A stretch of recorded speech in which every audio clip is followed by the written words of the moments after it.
বিধানসভার উপাধ্যক্ষ রামপ্রসাদ পালের হাত ধরে উদ্বোধন হলো 18 সূর্যমণিনগর মণ্ডলের 1 নং নির্বাচনী বুথ অফিসের। মঙ্গলবার সকালে সূর্যমণিনগর মণ্ডলের ইচা বাজার 7 স্টার ক্লাব সংলগ্ন এলাকায় এই নির্বাচনী বুথ অফিস উদ্বোধনকে ঘিরে দলের কর্মী সমর্থকদের মধ্যে ব্যাপক উৎসাহ উদ্দীপনা লক্ষ্য করা যায়। বুথ অফিস উদ্বোধনের পূর্বে এদিন বিশাল মিছিল সংঘটিত করা হয়। মিছিলটি ইচা বাজার এলাকার বিভিন্ন পথ পরিক্রমা করে।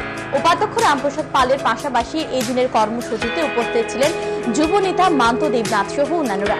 উপাধ্যক্ষ রামপ্রসাদ পাল সাংবাদিকদের মুখোমুখি হয়ে সকলের প্রতি আহ্বান জানান পশ্চিম ত্রিপুরা লোকসভা আসনের বিজেপি প্রার্থী বিপ্লব কুমার দেবকে বিপুল ভোটে জয়ী করার জন্য।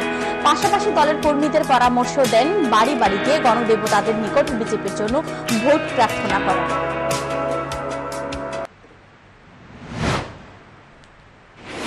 আমরা চাই এবারও আমাদের দেশপ্রিয় প্রধানমন্ত্রী নরেন্দ্র মোদীজিকে আমরা সবাই যেন ভোট দিই।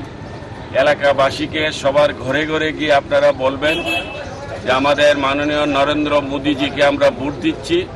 আমাদের পদ্ম চিহ্নে ভোট দেওয়া মানে হচ্ছে মাননীয় নরেন্দ্র মোদীজিকে ভোট দেওয়া।